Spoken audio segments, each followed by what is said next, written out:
New York's Rikers Island, where inmates don't make it out. The skyline of New York City is known around the world. Towers of glass. Streets filled with opportunity. Millions of people chasing success. But just a few miles away, in the same city, sits a place where hope slowly disappears. An island surrounded by water, and surrounded by fear. For decades, Rikers Island has been one of the most notorious jail complexes in America. A place where thousands of people are sent every year while they wait for trial. Some stay weeks. Some stay months. Some never make it out the same. Inside these walls, violence is not rare. It's routine. Guards struggle to maintain control. Inmates create their own rules. And every day becomes a test of survival. People arrive expecting jail. But what they experience inside Rikers is something else entirely. And what happens behind these walls may be far worse than most people realize. The island that became a jail. Rikers Island wasn't always a jail. Long before concrete buildings covered its surface, the island was little more than farmland owned by a Dutch family in the 1600s. Over time, it passed through generations before eventually becoming property of New York City. By the early 20th century, the city had a problem. Its jails were overcrowded, outdated, and scattered across different boroughs. Officials believed they needed one central location to hold prisoners while they waited for court. An isolated island seemed perfect. Construction began in the 1930s. What started as a single facility slowly expanded into a massive complex. Over time, Rikers Island became one of the largest jail systems in the world. Today, the complex contains multiple facilities designed for different categories of detainees. Men, women, teenagers, and people awaiting trial are all held here. But despite its massive size, the jail has struggled for decades with something much harder to control than overcrowding. Violence. And inside Rikers, violence often begins the moment someone arrives. Entering Rikers Island. Every person who enters Rikers Island arrives the same way. Through a single road. The Rikers Island Bridge connects the jail to Queens. Police buses drive across it day and night, carrying detainees from courtrooms across New York City. Inside those buses are people from every background imaginable. Some are accused of minor crimes. Others face serious charges. Many haven't even been convicted of anything yet. They are simply waiting for their day in court. But once the bus crosses that bridge, the outside world begins to fade. Because from this point forward, life is controlled by a system that many former detainees describe as chaotic, unpredictable, and sometimes deadly. The intake process. The first stop inside Rikers is intake. New arrivals are processed, photographed, fingerprinted, and searched. For many detainees, this stage alone can take hours. Sometimes longer. People sit on metal benches under bright fluorescent lights while officers process hundreds of cases every day. The noise never stops. Chains clinking. Doors slamming. Voices shouting names and identification numbers. But the real stress isn't the waiting. It's the uncertainty. Where will you be housed? Who will you share a dorm with? Will you be safe? Inside Rikers Island, those questions rarely have comforting answers. And what happens next often depends on something detainees quickly learn to recognize. The power structure inside the jail. The hidden power structure. Officially, correction officers run Rikers Island. But inside the housing units, control often shifts. Groups of inmates form alliances based on neighborhoods, gangs, or simple survival. Some dorms are controlled by powerful groups that enforce their own rules. Others are chaotic environments where fights can erupt without warning. New arrivals quickly learn something important. Reputation matters. Where you're from matters. Who you know inside matters. Because if you don't understand the social dynamics of the unit, you can become a target. Former detainees often describe the first few days in a housing unit as the most dangerous. People watch you, study you, test you. And sometimes, what begins as a simple disagreement can spiral into something far worse. Inside Rikers, violence can appear suddenly. And it rarely comes with warning. Daily life behind the walls. Every day inside Rikers follows a rough schedule. Morning begins with head count. Officers check every detainee to make sure no one is missing. Breakfast follows shortly after. Trays are distributed quickly through small service windows. Meals are simple. Often repetitive. Eggs. Bread. Juice. But daily life here is rarely about routine. Because tension constantly simmers beneath the surface. Dormitories often hold dozens of detainees in one open space. Privacy barely exists. Arguments over television channels, phone access, or bunk assignments can escalate quickly. Correction officers patrol the units. But many housing areas are understaffed. In some cases, officers remain behind security gates while detainees interact freely inside the dorm. That means inmates often settle conflicts themselves. And sometimes those conflicts turn violent. But what happens next can be even more disturbing. The rise of violence. For decades, Rikers Island has struggled with a reputation for violence. Assaults between inmates are common. So are confrontations between detainees and correction officers. Investigations over the years have revealed disturbing patterns. Fights breaking out over small disputes. Groups targeting vulnerable detainees. Weapons created from everyday objects. Even basic items like toothbrushes can be sharpened into makeshift blades. Inside an environment where thousands of stressed, frustrated people live together, tensions can explode at any moment. And when they do, the consequences can be severe. Broken bones. Serious injuries. And sometimes worse. But the violence inside Rikers isn't only between inmates. There have also been troubling reports about force used by staff. And what happens when authority and frustration collide inside a jail already struggling with control can leave lasting scars. The officers. Working inside Rikers Island is considered one of the toughest jobs in the New York correction system. Officers face constant pressure, overcrowded units, staff shortages, and an environment where tensions can erupt at any moment. Many officers work long shifts under difficult conditions. But the relationship between staff and detainees has often been strained. Investigations by journalists and watchdog organizations have documented incidents involving excessive force. Some detainees have accused officers of using aggressive tactics to maintain control. Officers, in turn, say they are dealing with dangerous situations where split-second decisions must be made. The truth often lies somewhere in the middle. But what remains clear is this. When stress builds on both sides of the bars, the results can be explosive. And inside Rikers Island, there have been moments when that pressure has led to tragedy. Stories that shocked the public. Over the years, several incidents at Rikers Island have captured national attention. Stories that forced the public to look closer at what was happening inside the jail. Some involved serious assaults.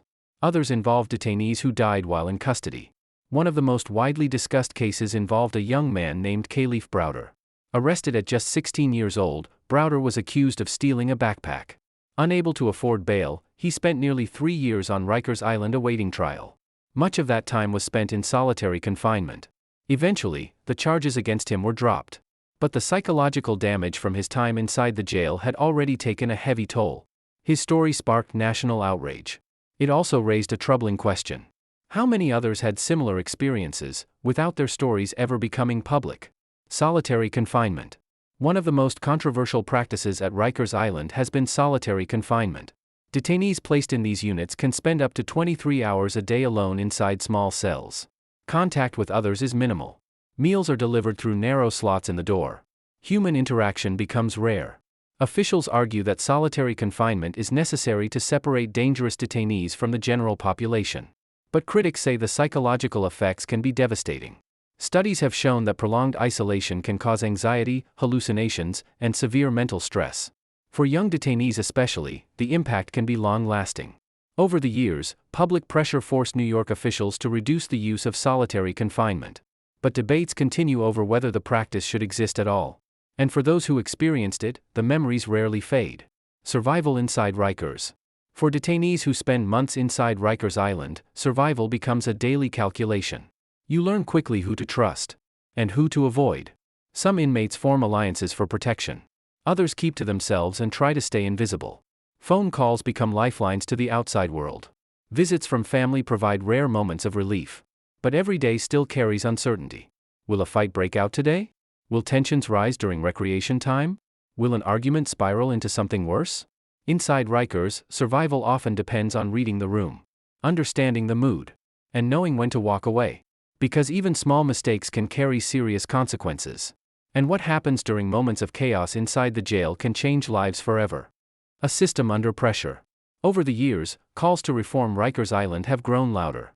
Civil rights groups, lawyers, and former detainees have argued that the jail system is deeply broken. Reports from oversight agencies have described dangerous conditions, staff shortages, violence, and mental health crises among detainees. City officials have promised change. Some reforms have been introduced. Training programs, policy adjustments, plans to eventually close the Rikers Island complex and replace it with smaller borough-based jails. But transforming a system this large is not simple. And while political debates continue, thousands of detainees still pass through Rikers Island every year. For many of them, the experience leaves lasting marks. Physically, mentally, emotionally. But perhaps the most troubling question remains this. If everyone inside Rikers is supposed to be waiting for justice, why do so many leave the island feeling like they survived something else entirely? The final reality. From the outside, Rikers Island looks like just another correctional facility. Concrete buildings, security fences, watchtowers scanning the perimeter. But inside those walls is a complex world filled with tension, uncertainty, and stories rarely told. Some detainees arrive expecting to spend only a few days. Others remain for months or years while their cases move slowly through the courts. Many leave determined to never return. But for others, the experience inside Rikers becomes something they carry with them forever. Because once you have lived inside an environment where survival becomes the daily priority, the outside world never quite feels the same again. And while reforms continue to be debated, the question that still lingers over this island remains unsettling. What truly happens inside Rikers Island, when the doors close, and the outside world stops watching? When the system breaks. Inside Rikers Island, the system is supposed to function with strict order. Every movement is documented. Every door is controlled electronically. Every detainee is assigned a housing unit, a schedule, and a set of rules. On paper, it's a system built for control. But inside the jail complex, things don't always follow the plan. Staff shortages have been one of the biggest problems for years. On some shifts, there simply aren't enough officers to manage the number of detainees inside the units. When that happens, supervision becomes weaker. Dormitories meant to hold 40 people sometimes house more. Officers may monitor multiple areas at once. And when tensions begin to rise inside a housing unit, response times can slow down. Former detainees often describe moments when fights broke out and lasted longer than expected before officers could intervene. Because inside a facility this large, chaos can spread quickly. And sometimes, by the time help arrives, the damage is already done. What happens next inside those moments is something many former inmates say changed the way they view the justice system forever. The sound of violence. Violence inside Rikers Island rarely begins with a dramatic warning. More often, it starts with something small. A disagreement over a phone call. A misunderstanding about a bunk. A look that someone interprets as disrespect. Inside a crowded dormitory filled with stressed detainees, these minor conflicts can escalate quickly. Voices rise. People gather. And suddenly the room becomes tense. Then it happens. A punch is thrown. Furniture moves. People scatter away from the center of the chaos. And within seconds, a fight breaks out. In some cases, these fights end quickly. In others, they escalate into group assaults where multiple inmates join in. Correction officers respond as fast as they can. But inside units with dozens of detainees, controlling a violent situation can take time. And those few minutes can feel endless for the people caught in the middle. But violence isn't the only threat detainees face inside Rikers Island. There is another danger that slowly grows behind the walls, one that doesn't leave bruises you can see. The mental toll. Jail was never designed to be comfortable. But inside Rikers Island, the psychological pressure can be overwhelming. Many detainees are dealing with uncertainty about their future. Some don't know how long they will remain behind bars. Court dates are delayed. Cases move slowly. And each passing week adds another layer of stress. For detainees with existing mental health issues, the environment can make things even worse. Loud noise. Constant tension. Lack of privacy. All of it can push someone closer to breaking point. Mental health professionals work inside the facility, but the demand for services often exceeds the available resources. Some detainees report waiting long periods for counseling or treatment. Others struggle silently, trying to survive each day without drawing attention to themselves. But sometimes the pressure becomes too much. And when that happens, the results can be tragic. Over the years, several detainees have died while held inside Rikers Island. Some from violence. Others from medical emergencies. And some from the crushing psychological weight of life inside the jail. Each case adds another chapter to the complex and controversial history of this facility. But the story of Rikers Island doesn't end with the people inside. Because outside the walls, pressure has been building for years. Calls to shut it down. By the early 2000s, criticism of Rikers Island had grown louder. Civil rights groups began publishing detailed reports about conditions inside the jail. Lawyers representing detainees filed lawsuits against the city. Journalists uncovered disturbing stories from inside the complex. Each report added to a growing belief that the system was deeply flawed. Some critics argued that the jail had become too large, too chaotic, and too difficult to reform. Others said the entire structure of pretrial detention needed to change. Because many of the people held inside Rikers Island had not yet been convicted of any crime. They were simply unable to afford bail. Public attention intensified after several high-profile cases brought national focus to the jail. Advocacy groups organized protests. Former detainees shared their stories. And eventually, city officials were forced to confront a difficult reality. Rikers Island had become more than just a jail. It had become a symbol. A symbol of a system under pressure. The plan to close Rikers. In 2017, New York City announced an ambitious plan. The goal was to eventually close the Rikers Island jail complex and replace it with smaller facilities located in different boroughs. Officials argued that decentralizing the jail system would improve conditions and reduce overcrowding. The plan included new buildings designed with modern correctional standards, more mental health services, better oversight, and fewer detainees held in one place. But shutting down a facility as large as Rikers Island is not simple. The complex has operated for nearly a century. Thousands of staff members work there. Thousands of detainees pass through its gates every year.